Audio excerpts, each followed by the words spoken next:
Cümleten selamun aleyküm hanımlar. Diva Patik YouTube kanalıma hepiniz hoş geldiniz. Bugün birlikte çok güzel, çok şık çeyizlik bir 5 şiş patik yapacağız. Ben patiğimde patlıcan moru, yeşil ve pembe tonlarında 3 tane normal patiklik ip kullandım. Şişlerim ise 3 numara. Hemen modelimi göstereyim sizlere. İşte hanımlar, modelimiz bu şekilde. Klasik anonim modellerden bir tanesi. Bu videomda bu modeli sizlere anlatmak istedim. Çok güzel, çok şık oldu. Patik böyle. Hanımlar, bu patik benim elimin ölçülerine göre 37, 38 ve 39 numara ayaklar için uyumlu oldu. Hemen patiğimize başlayalım. Burun kısmından başlayacağız hanımlar. Her zaman olduğu gibi 12 ilmek olarak mor ipim ile başlayacağım. Öncelikle 12 ilmeğimi atıyorum. Bu şekilde. Ben bu başlama tekniğini bütün 5 şiş patik videolarımda detaylı olarak anlattım. Şimdi sil baştan yeniden gösteriyorum. Sebebi şu: bu videoya ilk defa denk gelecek olan hanımların da kafaları karışmasın diye. Ayrıca kanalımda farklı 5 şiş patik başlama teknikleri de var. Sizler patiğinize dilediğiniz şekilde başlayabilirsiniz. Bakalım kaç ilmeğimiz olmuş? 3, 6, 9, 12 ilmeğim olmuş. Şimdi geri dönüyorum. Geri döndüğümde arka yüzdeyiz hanımlar. İkinci şişimi alıyorum. Bu aşamada kenar ilmeğimi örmeden aldım. İlk sıramızda ilmeklerimizi ters olarak örüyorum.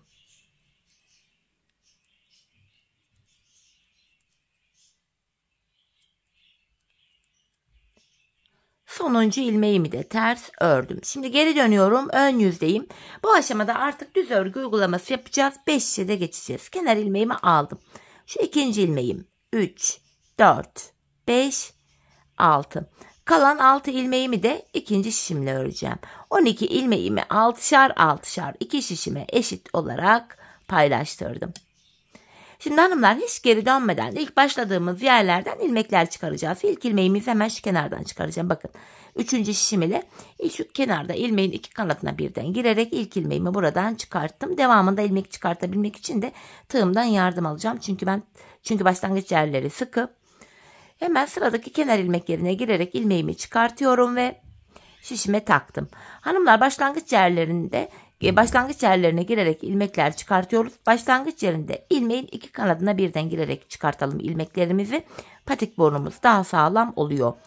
Bakın, burada 6 ilmeğim oldu. Şimdi bir 6 ilmek daha çıkaracağım. Onu da 4. şişime takacağım. Böylece 4 şişimizde de 6'şar ilmeğimiz oluyor. Şu 3. ilmeğim. Şu 4. Şu 5. ilmeğim. Şu kenara giriyorum. Bakın, ilmeğin iki kanadına birden bir ilmek çıkartıyorum. 6. 4 şişimizde de 6'şar ilmeğimiz oldu. Şimdi burası karışık gibi görünebilir ama ilmek sayıları artmaya başlayınca birkaç sıra sonra şişler yerli yerine oturacak. Hanımlar, bir sıra 4 şişimdeki 6'şar ilmeğimi de düz olarak öreceğim. 5 şiş patikte bir sıra dediğimiz olay şudur: 4 şişimizdeki ilmeklerimizi de örüp tamamlayınca bir sıra örmüş oluyoruz. İkinci şişime geldim. Boşalan şişimi de sıradaki şişimdeki ilmeklerimi örüyorum.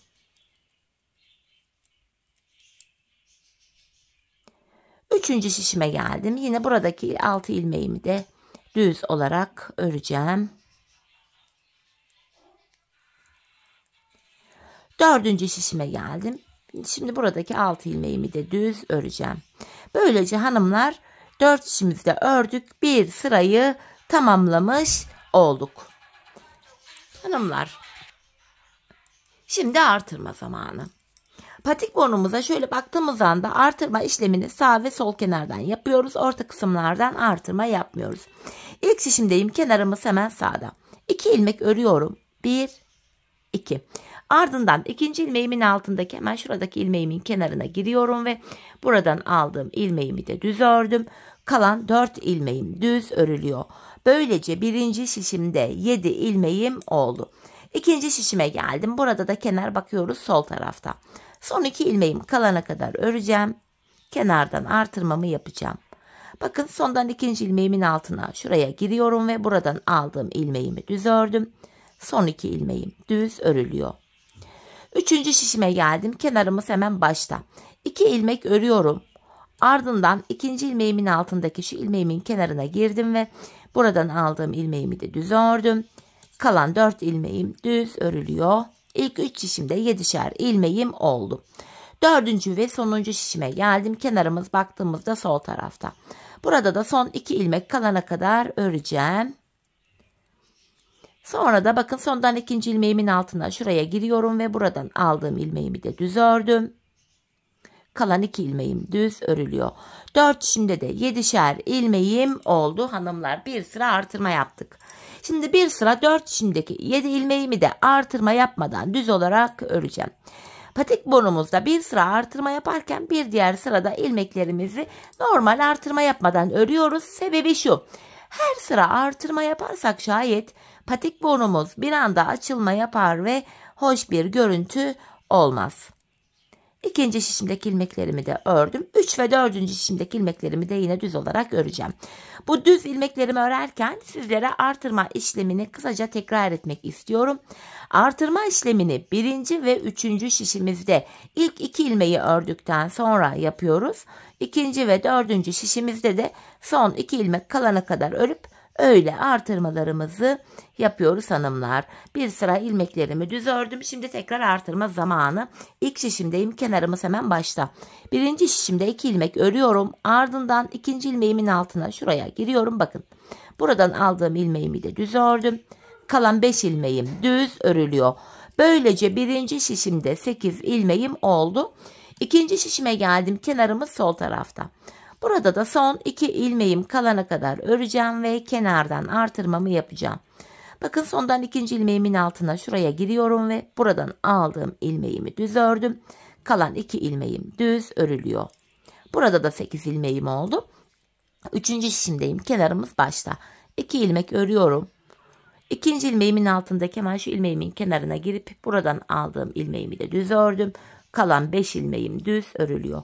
İlk 3 şişimde 8'er ilmeğim oldu. 4. şişime geldim. Kenarımız sol tarafta. Son 2 ilmeğim kalana kadar öreceğim. Kenardan artırmamı yapacağım. Bakın sondan ikinci ilmeğimin altına şuraya giriyorum ve buradan aldığım ilmeğimi ördüm. Son 2 ilmeğim düz örülüyor. 4 şişimizde de 8'er ilmeğimiz oldu hanımlar. Şimdi bir sıra 4 şişimdeki ilmeklerimi düz öreceğim, sonra artıracağım. Düz öreceğim, artıracağım. Bu şekilde patiğimin burnunu tamamlayacağım. Ben bu patiğimde her bir şişimde 15'er ilmek olana kadar artırdım. Modelime başladım. Modelimiz de tam denk geldi hanımlar. Şöyle göstereyim. Bu şekilde. Şimdi hep birlikte artırmaları yapalım gelelim. Ardından birlikte modelimizi kuralım. Evet hanımlar, her bir şişimde 15'er ilmeğim olana kadar artırmalarımı yaptım. Geldim, artırmadan sonra bir sıra düz örmedim. Hemen modelime başlayacağım. Hanımlar, öncelikle patiğimizin burun kısmındaki şu desenimizi yapacağız. Bu desen toplam 5 sıradan oluşuyor. Bu desenimizin şimdi birinci sırasını yapacağız. Yeşil ipimi hazırladım. Yeşil ipimle hanımlar ilk 3 ilmeğimi öreceğim. 3 ilmek yeşil.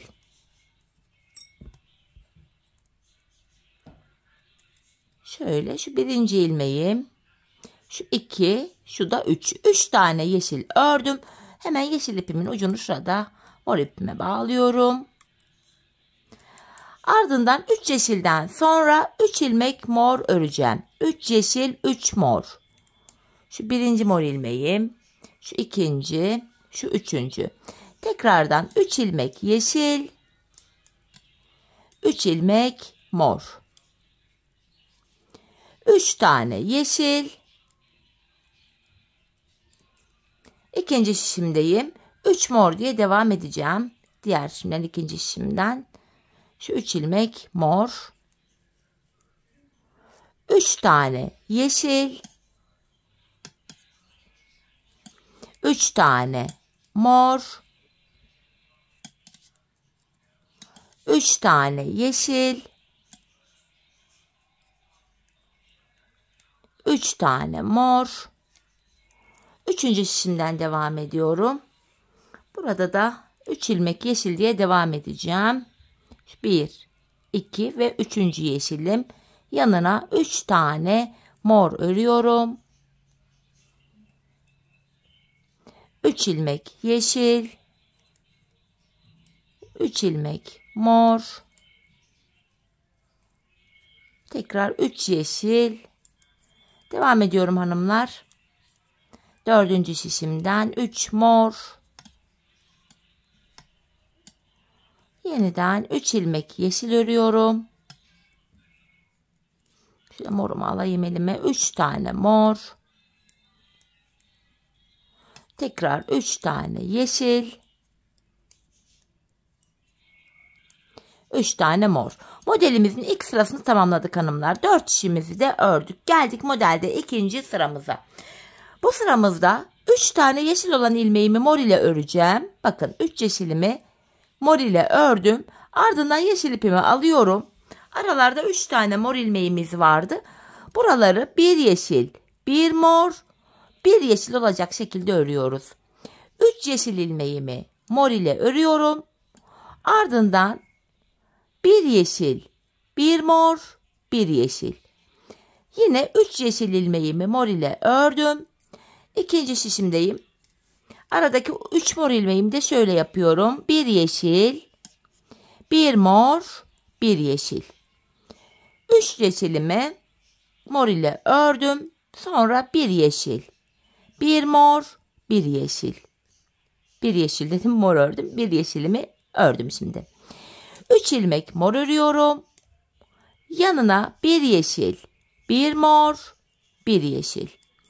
3. şişimden örmeye devam edeceğim. 3 ilmek yeşilimi mor ile örüyorum. 3 mor. Yanına bir yeşil, bir mor, bir yeşil. Tekrardan 3 mor örüyorum. Bir yeşil, bir mor, bir yeşil. 3 tane mor örüyorum. 4. şişimdeyim. Hemen buraya bir yeşil, bir mor, bir yeşil. 3 tane mor örüyorum. Yanına bir yeşil, bir mor, bir yeşil. 3 tane mor örüyorum. Ve son kez bir yeşil,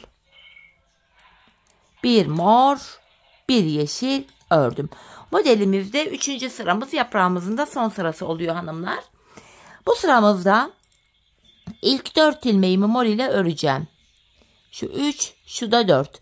Bu aşamada 2 yeşil, bir mor vardı. 2 yeşilin arasında kalan bir mor ilmeği yeşil ile öreceğiz. Diğer ilmekler mor olacak. Modelimizde 4 mor ile başladık, bir yeşil ördük. Devamında 5 mor, bir yeşil olacak şekilde ilmekleri örüyoruz. 4, 5 mor, bir yeşil. Devamında yine 5 mor, bir yeşil olacak şekilde hanımlar ilmekleri öreceğiz. Bu şekilde. İkinci şişimizden bir mor daha öreceğiz. 5 olacak, araya bir yeşil. 5 mor, bir yeşil. Bu şekilde yapacağız. Diğer 3 şişimizi de hanımlar bu şekilde örelim gelelim. Evet hanımlar, ilmeklerimi ördüm ve geldim. Yaprağımızı bitirdik. Çiçeğimize başlayacağız. Modelimizde 4. sıradayız. Bu sıramızda ilk 3 ilmeğimi mor ipimle ördüm. Şimdi pembe ipimi ekleyeceğim artık. Şöyle pembemi getiriyorum. 3 mordan sonra buraya 3 tane pembe öreceğim. İlk çiçeğimizi yapıyoruz. Şu birinci pembem, şu 2, şu da 3. Hemen pembe ipimin ucunu da burada şöyle mora bağlayacağım. Patiğimiz sökülmesin diye. 2 tane buraya sıkı bir düğüm attım. 3 tane mor ile başladım. 3 pembe ördüm. Tekrardan 3 ilmek mor örüyorum. İkinci çiçeğim için 3 tane pembe. Modelimiz 3 mor 3 pembe olacak şekilde devam ediyor. Tekrardan 3 tane morumu örüyorum. İkinci şişimizde 3 pembe diye devam edeceğiz. 4. sıramız bu. Diğer 3 şişimizi de aynı şekilde örelim gelelim. Evet hanımlar, ilmeklerimizi ördüm geldim. Modelde 5. ve sonuncu sıramızdayız. Bu sıramızda ilk 4 ilmeğimi mor ile örerek başlıyorum. 3, 4. Buraya bir ilmek pembe örüyorum. Devamında 5 mor 1 pembe olacak şekilde ilmekleri öreceğiz. Bakın 5 ilmek mor ördüm. Ortaya bir tane pembe. Tekrardan 5 mor 1 pembe diye devam edeceğim hanımlar. Şöyle şeklimiz bu. Hanımlar, diğer 3 şişimizi de aynı şekilde örelim ve gelelim. Evet hanımlar, ilmeklerimin tamamını ördüm geldim. Patiğimizin burun kısmındaki desenimizi bitirdik. Şimdi yeşil ipimize pembe ipimiz beklesin. İlmeklerimizin tamamını mor ipimiz ile düz olarak öreceğiz. Patik burnundaki desenimiz bitti hanımlar. Evet, ilk şişimdeki ilmeklerimin hepsini ördüm. Bu şekilde hanımlar 3 sıra boyunca, 3 sıra derken 4 çimizi bir kere dolanacağız. Bir daha dolanacağız, bir daha dolanacağız. 3 kere dolanacağız. 3 sıra mor ipimiz ile düz olarak örelim gelelim. Evet hanımlar, ilmeklerimi 3 sıra boyunca düz ördüm geldim mor ipim ile. Şimdi ana modelimize başlayacağız. Toplamda ana modelimiz 15 sıradan oluşuyor. Şu anda ilk sırasını yapacağız hanımlar. İlk ilmeğimi mor ile örüyorum. Bir tane mor ördüm. Şimdi ilk desenimi yapacağım. Bir yeşil, 3 mor, bir yeşil, 3 mor, bir yeşil. Bu ilk modelimiz oluyor hanımlar. Bu şekilde bu ilk modelimiz oluyor. Model aralarında ilk sırada bir tane mor var. Bir morumu ördüm. Şimdi ilk modelle aynı şekilde ikincisini yapacağım. Bir yeşil, 3 mor, ikinci şişimdeyim. Bir yeşil, 3 mor, bir yeşil. İkinci modelimi de yaptım. Yine model arasında bir ilmek morum var, örüyorum. Üçüncü modelimi yapacağım. Bir yeşil, 3 mor, bir yeşil, 3 mor, bir yeşil. Üçüncü modelimi de yaptım. Toplamda 6 modelimiz var. 3'ü ön yüzde, yani ilk 2 şişte, diğer 3'ü de arka yüzde, ikinci, üçüncü ve dördüncü şişimizde. Şimdi ön yüzde yaptığımız işlemin aynısını yapıyoruz. Yine ilk ilmeğimi mor ile ördüm, model yapacağım. Bir yeşil, 3 mor, bir yeşil, 3 mor, bir yeşil. Bakın modelimi yaptım. Model arasında bir morum var. Diğer modelimi yapıyorum. Bir yeşil, 3 mor, sonuncu şişimdeyim hanımlar. Bir yeşil, 3 mor, bir yeşil. Modelimi yaptım. Yine model arası için bir tane morum var. Altıncı ve sonuncu modelimi de yapacağım. Bir yeşil, 3 mor, bir yeşil, 3 mor ve bir ilmek yeşil ördüm. Modelimizin ilk sırasını yaptık hanımlar. Geldik şimdi modelimizde ikinci sıramıza. Bu sıramızda 2 ilmek mor örerek başlıyorum. Bu şekilde. Yanına bir tane yeşil ördüm. Bir yeşil, 2 mor, bir yeşil, 2 mor, bir yeşil. Bakın ilk modelimizi yaptık. Şimdi model arasında 3 morum var. 1, 2, 3. İkinci modelimi yapacağım. Bir yeşil, 2 mor. İkinci şişime geçtim. Buradan devam edeceğim. Bir yeşil, 2 mor, bir yeşil. Model arası için 3 ilmek morum var. Üçüncü modelimi yapıyorum. Bir yeşil, 2 mor, bir yeşil, 2 mor, bir yeşil. Tekrar model arası için 3 tane morum var. Şu 1, 2, 3. şişimden devam ediyorum. Şu ikinci morum, şu da 3. Diğer modelimi yapacağım. Bir yeşil, 2 mor, bir yeşil, 2 mor, bir yeşil. Yine model arası için 3 tane morumu örüyorum. Diğer modelimi yapacağım. Bir yeşil, 2 mor, dördüncü şişimdeyim hanımlar. Yine bir yeşil, 2 mor, bir yeşil. Model arası için 3 ilmek morumu örüyorum. Sonuncu modelimi yapacağım. Bir yeşil, 2 mor, bir yeşil, 2 mor, bir yeşil. Sonuncu ilmeğimi mor ile ördüm. Modelde ikinci sırayı tamamladık hanımlar. Geldik üçüncü sıramıza. Bu sıramızda ilk 3 ilmeğimi mor ile örüyorum. Üçüncü sıramız. Ardından bir yeşil, bir mor, bir yeşil, bir mor, bir yeşil. Bakın ilk modelimi yaptım. Bu defa model aralarında 5 tane mor ilmeğimiz var. 1, 2, 3, 4, 5. Şimdi ikinci modelimi yapacağım. Bir yeşil, bir mor, İkinci şişimden devam ediyorum. Bir yeşil, bir mor, bir yeşil. İkinci modeli de yaptık. Model arası için 5 ilmek morumu ördüm. Diğer modelimi yapıyorum. Bir yeşil, bir mor, bir yeşil, bir mor, bir yeşil. Üçüncü modeli de yaptım. Model arasında 5 tane morumu örüyorum. Üçüncü şişimdeyim. Şu üçüncü morum. Şu 4. Şu da 5. Bir yeşil, bir mor, bir yeşil, bir mor, bir yeşil. Model arası için 5 ilmek mor ördüm. Diğer modelimi yapıyorum. Bir yeşil, bir mor,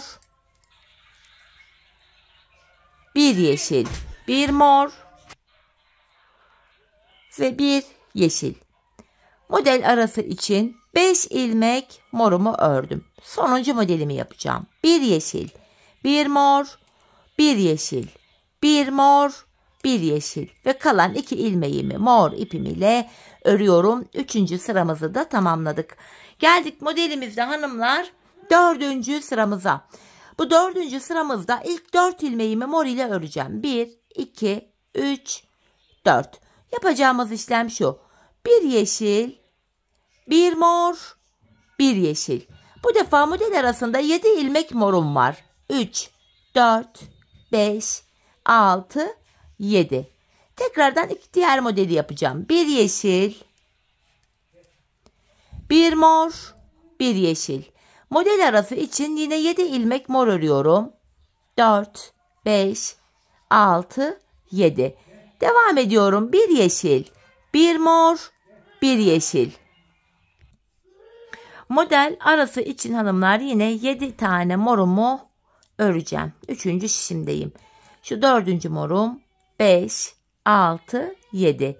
Bir diğer modelimi yapıyorum yine. Bir yeşil, bir mor, bir yeşil. Tekrar model arası için 7 ilmek mor örüyorum. 4, 5, 6, 7. Diğer modelimi yapacağım. Bir yeşil, bir mor, bir yeşil. Tekrar model arası için 7 ilmek mor örüyorum. 5, şu 6, 7. Tekrardan bir yeşil, bir mor, bir yeşil. Ve kalan 3 ilmeğimi mor ipim ile örüyorum. Böylece hanımlar modelimizde 4. sıramızı tamamladık. Yeşilli olan bölümü tamamladık tabandaki. Şimdi bu pembeli desenli bölüme geçeceğiz. Hanımlar yeşili daha sonra tekrar kullanacağımız için yeşili kesmeyelim. Burada beklesin. Şimdi modelimizde 5. sıradayız hanımlar. 5. sıramızda ilk ilmeğimi mor ile ördüm. Alttan bu defa şöyle pembe ipimi getiriyorum. Bir mor ördüm. 5. sıramız. Buraya 3 pembe, 3 pembe, bir mor, bir pembe, bir mor, 3 pembe. Bakın hanımlar ilk modelimizi yaptık. Model aralarında birer tane pembe morumuz var. Bir morumu ördüm. İkinci modeli yapacağım. İlk modelle aynı şekilde. 3 pembe, bir mor, bir pembe, bir mor, 3 pembe. Model arası için bir tane morumu ördüm. 3. modelimi yapacağım. 3 pembe, bir mor, bir pembe, bir mor, 3 tane pembemi ördüm. 3. şişime geldim. Model arası için bir ilmek morumu ördüm. Diğer modelimi yapacağım. 3 pembe, bir mor, bir pembe, bir mor, 3 pembe. Model arası için bir morum vardı. Tekrar diğer modelimi yapıyorum. 3 pembe, bir mor. 4. şişime geçtim hanımlar. Buradan devam edeceğim. Bir pembe, bir mor ve 3 tane pembemi ördüm. Model arası için bir tane morum var. Sonuncu modelimi yapıyorum. 3 pembe, bir mor, bir pembe, bir mor ve 3 tane pembemi ördüm. 5. sıramızı tamamladık hanımlar. Geldik şimdi modelimizde 6. sıramıza. Bu sıramızda 2 ilmek mor öreceğim hanımlar. 2 tane mor örerek başlıyorum. Şu bir, şu ikinci mor ilmeğim. Yapacağımız işlem şu. 2 pembe, 1 mor, 1 pembe, 1 mor, 2 pembe. İlk modelimizi yaptık. Bu defa model arasında hanımlar 3 tane morumuz var. 1, 2, 3. Bu şekilde. Şimdi ikinci modeli yapacağız. İlk modelle aynı şekilde. 2 pembe, 1 mor. İkinci şişimdeyim hanımlar. 1 pembe, 1 mor, 2 pembe. Model arasında yine 3 tane morum var. Üçüncü modelimi yapacağım. 2 pembe, 1 mor, 1 pembe, 1 mor, 2 pembe. Model arasında yine 3 tane morumuz var. Devam ediyorum 3. şişimden. Şu ikinci morum, şu da 3. Diğer modelimi yapıyorum. 2 pembe, 1 mor, 1 pembe, 1 mor, 2 pembe. Model arasında hanımlar 3 tane morumuz var. Alt modelimizin altısı da aynı şekilde yapılıyor. Diğer modelime geldim. 2 pembe, 1 mor. 4. işimden devam ediyorum. 1 pembe, 1 mor, 2 pembe. Model arasında 3 tane morumuz var. 2 pembe, 1 mor, 1 pembe, 1 mor, 2 pembe. Son ilmeğimi de mor ile ördüm. Evet hanımlar, modelimizde şimdi 7. sıramıza geldik. Bu sıramızda yine 5. sırada yaptığımız işlemin aynısını yapacağız. Bakın bir tane mor ile başladım. Pembemi alıyorum. 3 pembe, 1 mor, 1 pembe, 1 mor, 3 pembe. Arada bir tane mor ilmeğim var. Bakın modelimiz böyle. İkinci modeli yapıyorum. 3 pembe, 1 mor. Model birbirinin devamı şeklinde devam ediyor. Bir pembe ördüm. İkinci şişimdeyim. 1 mor. 3 tane daha pembe örüyorum. Model arası için bir ilmek mor ördüm. Üçüncü modelimi yapıyorum. 3 pembe, 1 mor. 1 pembe, 1 mor. 3 tane pembe ördüm. Bakın 3. modelimizi de tamamladık hanımlar. Şimdi diğer tarafta da yine aynı şekilde 3 modelimiz var. Ön yüzde olduğu gibi diğer 2 şişimizdeki modelimizi de aynı şekilde örelim gelelim. Evet hanımlar, bakın buralardaki ilmeklerimi ördüm geldim. Tekrar ilk şişimdeyim. Modelimizde de şimdi 8. sıradayız. 8. sıramızda hanımlar yapacağımız işlem şöyle, 6. sırada yaptığımız işlemin aynısını yapacağız. İlk 2 ilmeğimi mor ile örüyorum. Yanına 2 pembe, 1 mor, 1 pembe, 1 mor, 2 pembe. Bakın ilk modelimizi yaptık. Model arasında 3 tane morum var. Şu 1, şu 2, şu 3. İkinci modelimi yapıyorum. 2 pembe, 1 mor, 1 pembe, 1 mor, 2 pembe. Model arasında 3 tane morum var. Diğer modelimi yapıyorum. 2 pembe, 1 mor, 1 pembe, 1 mor, 2 pembe. Model arasında yine 3 morumuz var. Bu şekilde 3. işimizden örmeye devam edeceğiz hanımlar. 3. ve 4. işimizdeki bakın burada da 3 modelimiz var. Bu modelimizi de ilk 2 şişimizde olduğu gibi örelim gelelim. Evet hanımlar, ilmeklerimizi ördüm geldim. Şimdi tekrar 1. şişimizdeyiz. İlk şişimizdeyiz ve modelimizde 9. sıradayız hanımlar. 9. sıramızda yine 7. sırada yaptığımız işlemi yapacağız. Bir tane mor örüyorum. 3 pembe. 1 mor. 1 pembe. 1 mor. 3 pembe. Bakın ilk modelimizi yaptık hanımlar. Yine model arasında bir tane morumuz var. Bir morumu ördüm. İkinci modelimi yapıyorum. 3 pembe, 1 mor. Şu yeşil ip araya karışmış, şöyle bir düzelteyim. İkinci şişimden devam ediyorum. 1 pembe, 1 mor, 3 pembe. Model arasında bir tane morumuz var. Üçüncü modelimi yapacağım. 3 pembe, 1 mor, 1 pembe, 1 mor, 3 pembe. Bu şekilde ilk iki şişimizdeki 3 modelimizi yaptık. Üçüncü ve dördüncü şişimizdeki modelimizi de aynı şekilde örelim gelelim. Evet hanımlar, ilmeklerimi ördüm geldim. Tekrar ilk şişimdeyim. Modelimizde 10. sıradayız. Yine 8. sırada yaptığımız işlemi yapacağız hanımlar. 2 tane mor örerek başladım. 2 mor. İlk modelimi yapıyorum. 2 pembe, 1 mor, 1 pembe, 1 mor, 2 pembe. İlk modelimi yaptım. Model arasında 3 tane mor ilmeğim var. Bu şekilde. İkinci modelimi yapıyorum yine. 2 pembe, 1 mor. İkinci şişimdeyim hanımlar. 1 pembe, 1 mor, 2 pembe. Model arası için 3 morum var. Şu 1, şu 2, şu da 3. Üçüncü modelimi yapıyorum. 2 pembe, 1 mor, 1 pembe, 1 mor, 2 pembe. Tekrar model arası için 3 tane mor öreceğiz. Üçüncü şişimizden devam edeceğiz. Üçüncü ve dördüncü şişimizdeki desenlerimizi de ilk iki şişimizde olduğu gibi örelim gelelim.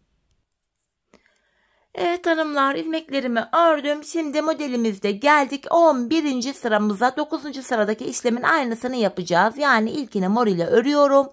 İlk modelimi yapıyorum şimdi. 3 pembe, 1 mor, 1 pembe, 1 mor, 3 pembe. Model arasında bir tane morum var. İkinci modelimi yapacağım. 3 pembe, 1 mor. İkinci şişimden devam edeceğim. 1 pembe, 1 mor, 3 pembe. Model arasında bir tane morum var. Üçüncü modelimi yapıyorum. 3 pembe, 1 mor, 1 pembe, 1 mor, 3 pembe. İlk iki şişimdeki 3 modelimi yaptım. Üçüncü ve dördüncü şişimizdeki modelimizi de aynı şekilde örelim gelelim.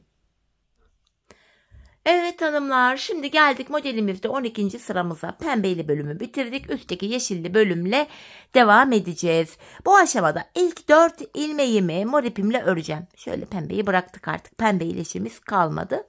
Pembe ipimizi hanımlar buraya artık kesip bağlayabiliriz. Çünkü pembe ile işimiz kalmadı.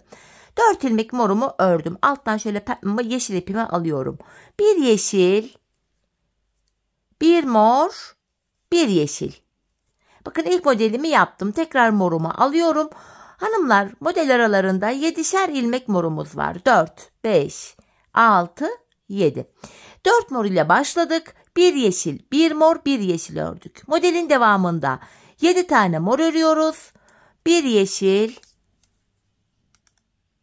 İkinci şişimdeyim. Bir mor, bir yeşil ördüm. Tekrardan model arası için 7 ilmek mor öreceğim. Yanına bir yeşil, bir mor, bir yeşil. Tekrardan 7 ilmek mor öreceğiz. Devamında bir yeşil, bir mor, bir yeşil diye devam edeceğiz. Diğer 3. ve 4. şişimizdeki 3 modelimizi de aynı şekilde örelim gelelim. Evet hanımlar, şimdi de modelimizde 13. sıradayız. Bu sıramızda ilk 3 ilmeğimi mor ile örüyorum. 1, 2, 3. Yeşil ipimi aldım. Bir yeşil, bir mor, bir yeşil, bir mor, bir yeşil. İlk modelimi yaptım. Model aralarında 5 morum var. 1, 2, 3, 4, 5. İkinci modelimi yapacağım. Bir yeşil, bir mor. İkinci şişimden devam ediyorum. Tekrardan bir yeşil, bir mor, bir yeşil. Model arasında 5 ilmek morum var. 2, 3, 4, 5. Üçüncü modelimdeyim. Bir yeşil, bir mor, bir yeşil, bir mor, bir yeşil. Tekrar model arası için 5 ilmek mor öreceğiz. Üçüncü şişimizden devam edeceğiz. 3 ve 4. şişimizi de aynı şekil örelim gelelim.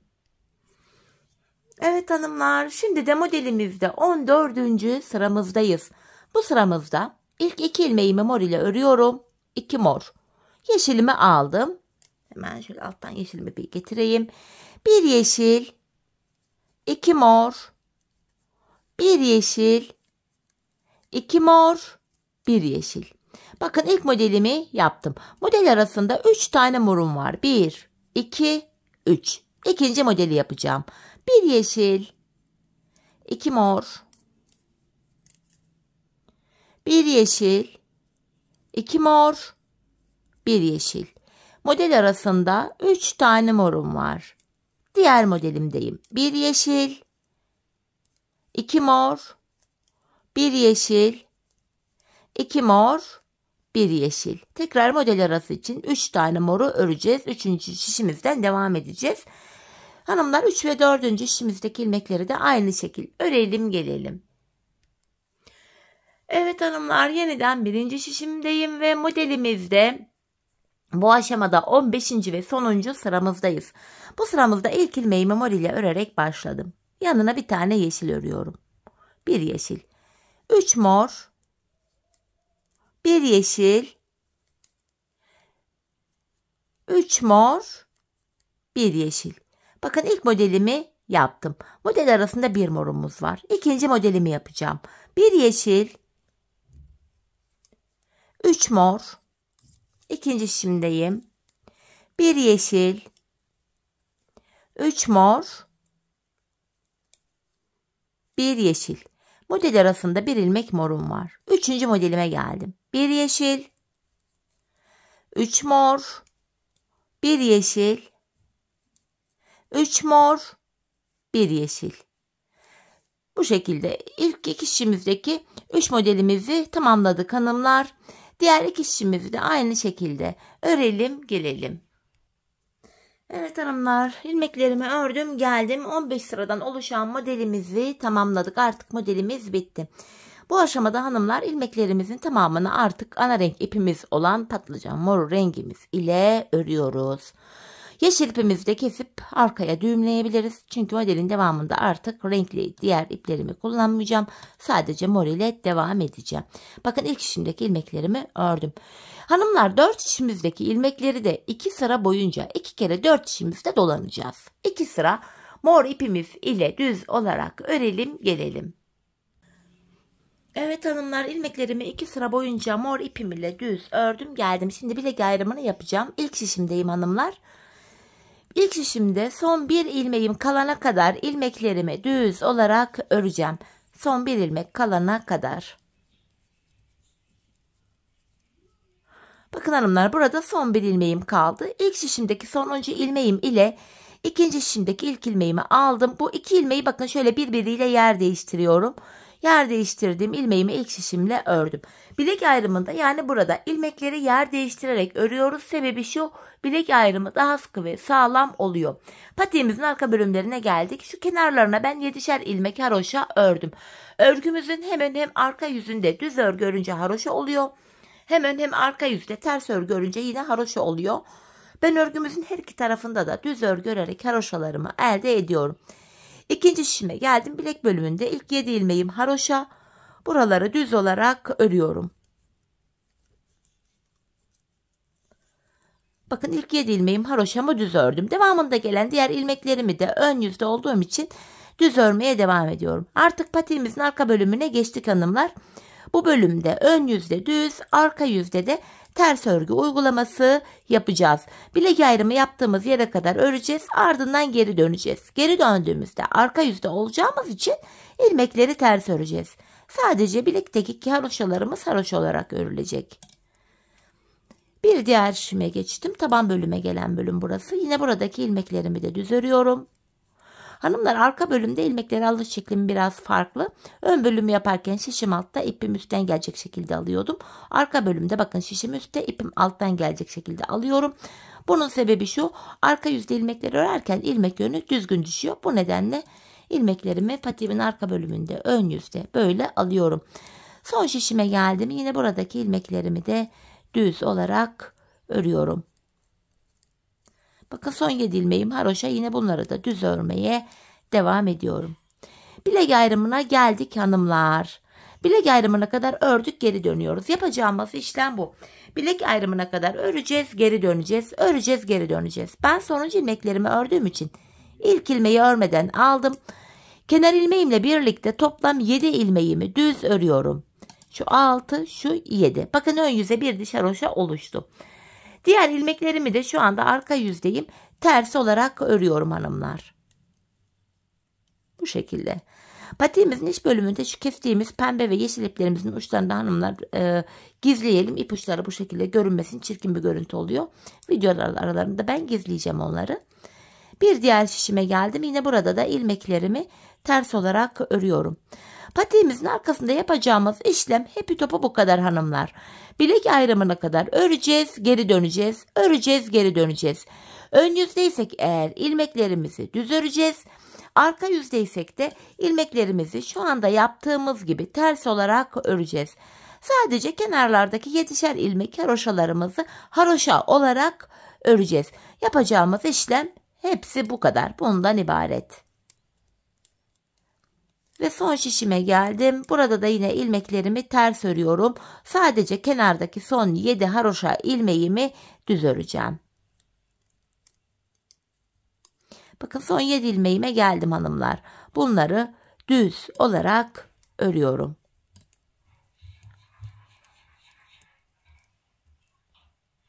Sonuncu ilmeğimi de yine ördüm. Bilek ayrımına geldim. Bakın yine geri dönüyorum. İşlem bu. Şimdi ön yüzdeyiz. Yine haroşamı düz öreceğim. 7 haroşamı. Devamında gelen ilmeklerimi de düz örmeye devam edeceğim. Diğer bilek ayrımına kadar. Hanımlar patiğimizin arkası dediğim gibi bundan ibaret. Şöyle baktığımız anda bakın. Buralarda birer diş haroşamız oluştu bile. Ben bu patiğimin arka bölümünü hanımlar şu bölüme toplamda 15 diş 15 sıra şu haroşa sıralarını sayacak olursak 15 sıra haroşa ördüm. Benim elimin ölçülerine göre tam oldu. Bu aşamada sizler patiğinizi örerken mutlaka şöyle ayağınıza bir giyin deneyin hanımlar. Bu arka bölümünü topuğunuzun şu kenarına gelene kadar örmeniz gerekiyor.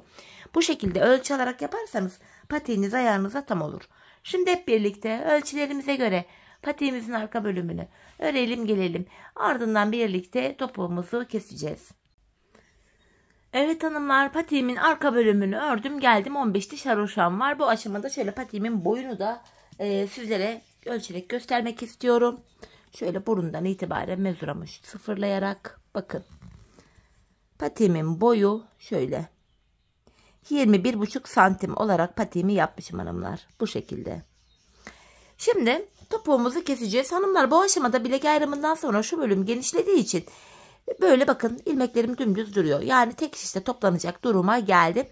Ben bu aşamada topuk kesiminde bana kolaylık sağlasın diye sol tarafa 26 ilmek ayırdım. Kalan ilmeklerimi de sağ şişime taktım. Şimdi topuğumuzu kesmeye başlayalım.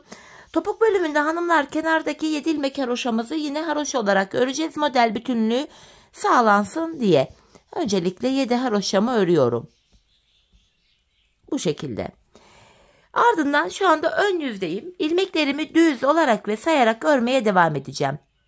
7 haroşamı örmüştüm. 8, 9, 10, 11, 12, 13, 14, 15, 16, 17, 18, 19, 20, 21, 22, 23, 24, 25. İlk 25 ilmeğimi normal düz olarak ördüm. 26. ilmeği örerken öndeki 2 ilmeği kesiyorum. 25 ilmek ördüm. 26. da kesim yaptım. Zaten bu sol tarafa da 26 ilmek ayırmıştık. Hanımlar topuğumuz için orta kısma baktığım anda burada da 7 ilmek kaldı. Bu 7 ilmek her seferinde birer birer kesilecek, eksilecek, bitecek. Böylece topuğumuz oluşacak. Şimdi yapacağımız işlem şu. Kesim yaptıktan sonra geri dönüyoruz. Arka yüzdeyim. İlk ilmeği örmeden aldım. Arka yüzde olduğum için diğer ilmeklerimi ters olarak örüyorum.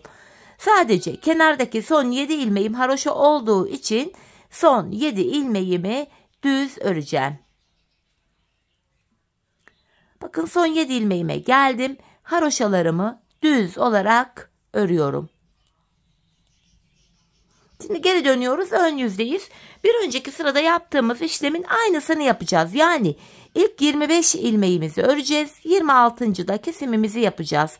7 haroşamı ördüm.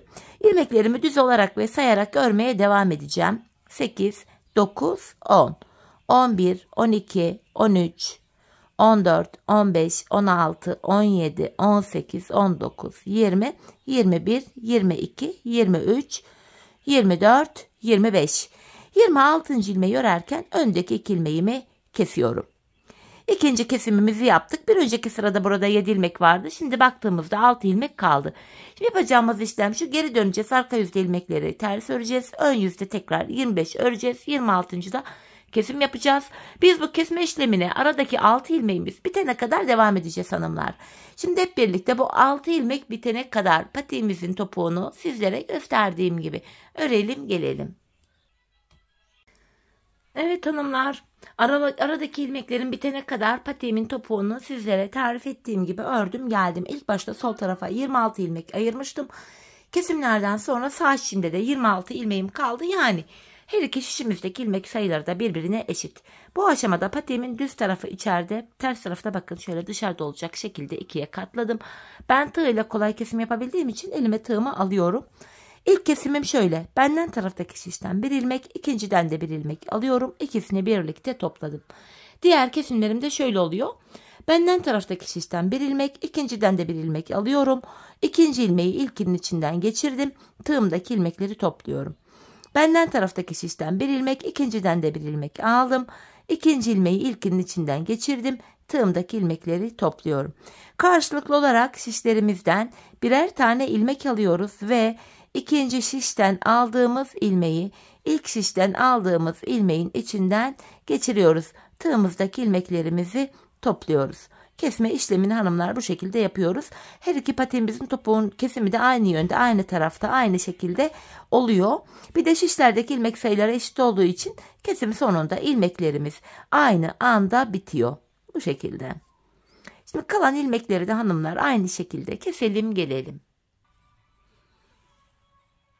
Evet hanımlar, patiğimin topuk bölümünü ilmeklerim bitene kadar bu şekilde sizlere tarif ettiğim gibi kestim. İpimin ucunu da bakın arka bölüme sıkılayarak güzelce gizledim. Hemen şöyle topuğumuza bakalım. Şöyle çeviriyorum patiğimizi. Topuğumuz hanımlar şöyle. Bakın izi bile belli değil. Ayağın arkasında gayet temiz, şık, güzel görünüyor. Görüntü itibariyle patiğimiz şöyle. Patiğimiz bu. Bir de hemen manken ayağıma giydireyim. Birlikte ayağımızda da görelim patiğimizi. Bir de öyle bakalım. Çok güzel, şık bir patik oldu. Klasik 5 diş patik modellerinden. Ara ara böyle modeller yapmaya da önem veriyorum. Gayet kullanışlı oluyor bu tarz modeller. Evet hanımlar, patiğimizi şöyle güzelce mankenime de giydirdim. Şöyle bakın. Mankendeki hali de patiğimizin böyle. Tabanımızı hemen yan tarafını göstereyim. Ön bölümünü. Modelimiz böyle. Evet hanımlar, yine birlikte güzel bir modelin daha sonuna geldik. Umarım sizlere faydalı, hoş bir video olmuştur. Yeni modellerde, yeni videolarda buluşmak dileğiyle. Şimdilik hoşça kalın, sağlıcakla kalın.